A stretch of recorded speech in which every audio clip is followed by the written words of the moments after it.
guys, Frightener22 here, and welcome back to day 15 of my 31 Frightening Days of Halloween Marathon.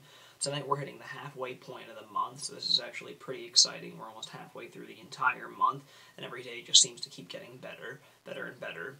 Now tonight I'm going to take a look at 1983's Twilight Zone, the movie, but before I jump into that, I would just like to make a minor note about last night's review on the Addams Family. I'd like to definitely take this time to make a shout out to one of my buddies and fellow subscribers of Bleeding Corpse for pointing out the major mistake I made when talking about the cast of the Addams Family last night. I made the huge amateurish mistake of calling Christopher Lloyd Christopher Lee in the review, and that's what you get for, doing a movie every night, watching it and then going into a review. So I just made a really stupid mistake yesterday, so thanks, man, for pointing that out. So I just want to let everybody know that I do know the difference between Christopher Lloyd and Christopher Lee. It was just a long day, so, sorry in advance for, the confusion. But anyway, back to business. Tonight we are taking a look at 1983's Twilight Zone, the movie. Now, this movie, I think, is so kick-ass and so stellar on tons and tons of levels. It takes the root of an anthology story dealing with 4 short stories in one movie, all 4 segments are directed by different directors, including John Landis, Steven Spielberg, Joe Dante, and George Miller. The first segment involves Victor Morrow, and he actually plays like a racist bigot in his segment, and then it doesn't take long for him to be put in the shoes of what it feels like to be, be on the other end of the stick of, the racism and prejudice, so he learns the hard way on that.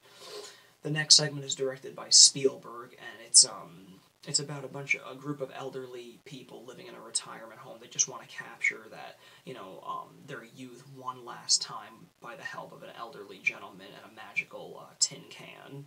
The third segment is directed by Joe Dante, and it deals with a child named Anthony who has a very unique gift in him that allows him to make wishes and they will immediately come true, and all he really begs for in the world is for people to not classify him as a monster and not be afraid of him. And of course the final segment is directed by George Miller, and it deals with John Lithgow being an air traveler and being terrified while flying in the skies on a plane, and the main reason he is so frightened is because he keeps seeing this creature on the wings of the plane blowing out the engines, in hopes to make everybody, plunge to their doom.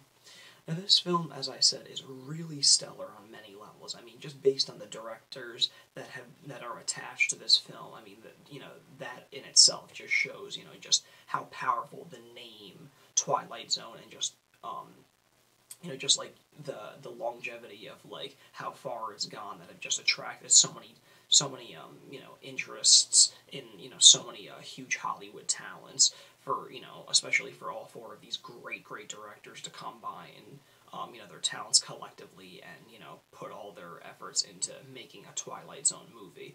And it really does benefit because everybody's segment is really great. I mean, really, it just boils down to preference as to which one you really do like the most. But I mean, I don't have one bad thing to say about any of these segments. All of them are really great. But based on all of the director choices, especially with people as big as Spielberg in it, surprisingly, I think I don't know why, but I feel like the director that you would probably expect the least from, because he probably just doesn't seem like the most prominent director name out there, George Miller, he actually has the best segment, the final one, with John Lithgow's character in the plane and the creature on the wings of it. That is actually probably the coolest and most frightening segment out of all 4 of them. Just really spot-on directing, really cool creature design, very suspenseful and adrenaline rushed, and just really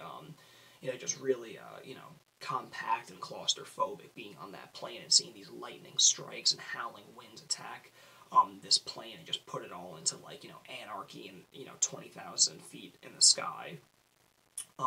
Dante's segment is really great. He really has also great creature designs in there of these cartoon characters that the child Anthony actually wishes to come out of the television screen. One that is like, a demented, horrific troll-like slash Tasmanian devil-looking design. Just a really, really wild and trippy design. Excellent colors, just, lots of reds. At some point, it is really looking like a live-action cartoon, in many ways. Spielberg's segment, I feel like over the years, I don't know if this, if everybody feels like this, but I feel like I have heard this, time and time again, that a lot of people feel that Spielberg segment is the weakest out of the bunch, but I think it's because people feel that way because in comparison to the other three, it's a much more drastic turn from the other three. But I've always really, really enjoyed Spielberg's segment. I think it's really strong, and the message that it gives is just really, really special to me. I mean, it's just, the message that they're really trying to, put out to you in Spielberg's segment is that you never really feel old until you really think it. You can stay young your whole life as long as you just, as long as you feel young. You shouldn't have to look into a mirror and look at your 80-year-old self and feel like you're old. You keep the mind young, and then that's really all you need to, just lead a life that feels, youthful to you. And I just always liked that message, and, just like the child actors in it and the elderly versions of those children are just really, really phenomenal.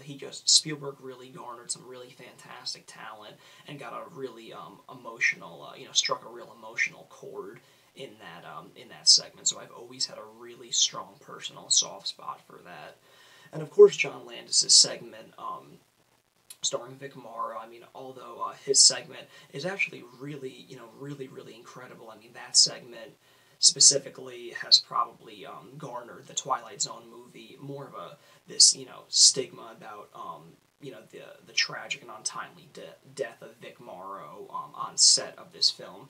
For many of you guys that don't know, while they were filming this, there was a scene that was being shot at around 2:30 a.m. one night involving a helicopter scene and Vic Morrow saving two Vietnamese children.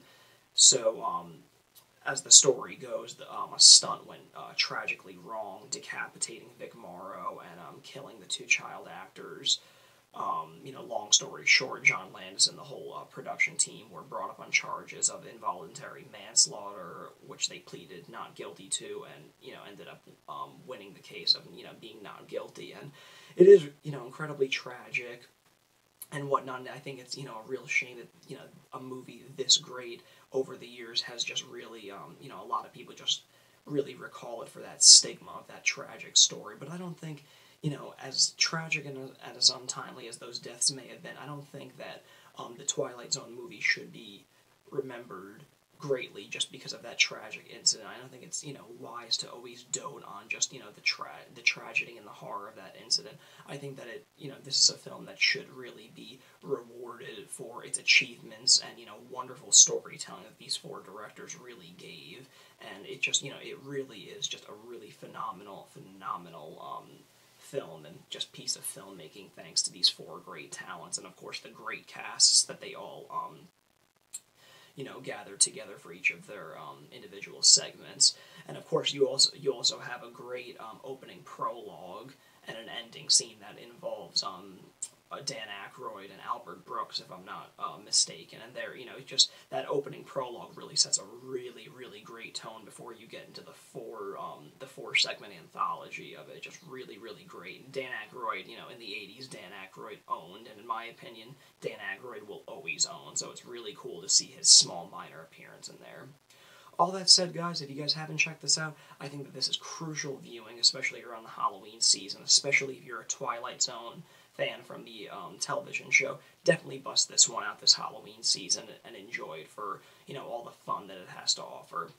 Thanks again for tuning in to my 31 Frightening Days of Halloween Marathon, and you can be sure to tune in tomorrow for yet another review. Thanks again, guys. This is Frightener22.